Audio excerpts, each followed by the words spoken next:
Hello my friends, it is Irma here, and in my usual fashion, I will be talking about a topic that the YouTube algorithm heavily favors, Geometry Dash 2.2, the long-awaited mystical update. And today I will be discussing how I think it will change Geometry Dash and its community once it comes out, because this is an absolutely massive update, and it's sure to change some stuff. Before I get started, I want to let you all know that I will be live streaming every Saturday at 4 p.m. Eastern Time for the foreseeable future. So if you like my content, make sure to subscribe so you never miss my streams or future videos. Let's get started. The Geometry Dash 2.2 update is a bit of a legend at this point.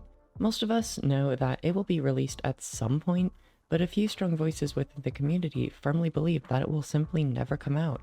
And this viewpoint is honestly pretty understandable, considering it's been over 4 years since 2.1 was released.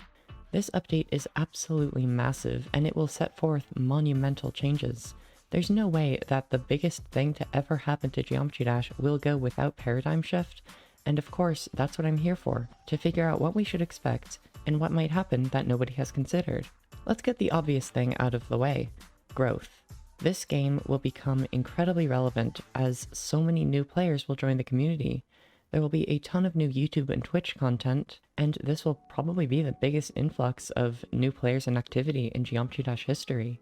With all of these new players, and with all of the old players caring about the game again, I think that the skill level of the overall community and of the top players will really be pushed forward. There will be new top 1 demons reaching difficulties we never thought possible. If you've seen 2.2 layouts like Badland, Endless, etc., you know how crazy 2.2 levels can get. Imagine these types of levels with the full update, and what the most skilled players in the world will do with them.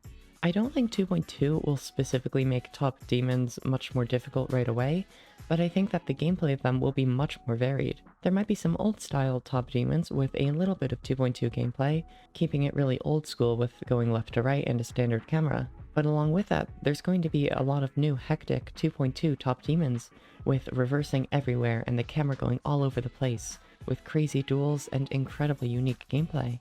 I know that this might sound like a bad thing in the way that I describe it, but once creators get used to having all of these 2.2 features, I think that their implementation will become very high quality, and that includes the random trigger.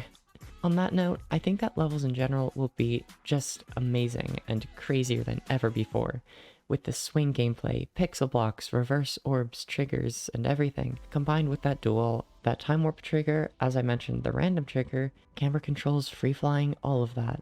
There will be so many new options for gameplay, and it will really change how creators approach making a level. I think that there will be a bit more focus on exploration, not the level explorers, mind you. I mean more along the lines of something like Castlevania, where there are multiple paths and secrets defined. Refly mode and reversing will make this not only more accessible, but more exciting. You can make a secret key that changes the camera controls, which would show off a secret or two. While you're going down a corridor, you could hit a reverse orb and go down an entirely different path and see what's down there. I can't wait to see these possibilities come to fruition, and I think it'll be really good for the game to have this kind of variety. More on the topic of levels, platformer mode. If you've seen my video on the topic, I think it's one of the best new additions we've had in a really long time, and I absolutely love it.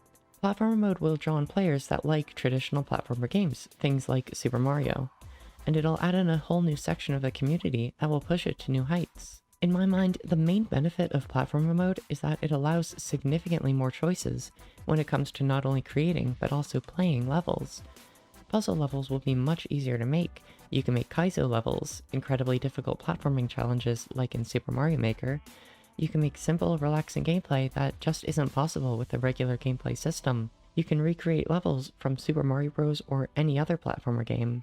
And since Geometry Dash's editor has so much possibility and depth, really anything is possible. Overall, I think that we're going to see levels with a bigger scope and greater variety than we've ever seen before.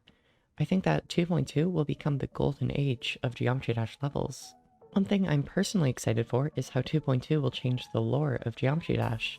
If you've seen my theory video, you'll know that there might be a lot more to the world of Geometry Dash than you might think, and it's looking like 2.2 will expand on this lore. I can't wait to see this, and I plan on updating my theory video to accommodate the update. By the way, I promise part 2 of that video will come out eventually. I haven't abandoned it forever. The final thing I'm going to mention in this video is icons. You hear me talk about them all the time because icons are one of my favorite aspects of Geometry Dash.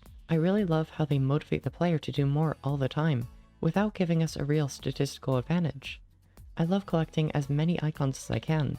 2.2 is going to more than double the current icon count, as RobTop has confirmed on multiple occasions, so we will have so many new things to do. The shops are going to be packed to the brim.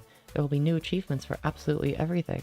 There will be new shards, new treasure chests, new gauntlets, new levels, and new secrets, all of which will reward icons, colors, death effects, and trails. This will be a huge motivating factor for a lot of people, including myself. Having more icons to choose from is always a good thing, and I absolutely cannot wait for it. So, what do you think? How do you think Geometry Dash and its community will change when 2.2 comes out? Go down to the comments below and tell me, because I want to hear it. And with that, I think that wraps this up. I hope you enjoyed, and I'll see you on my next video. Make sure to like and subscribe and do all of that, and I love you.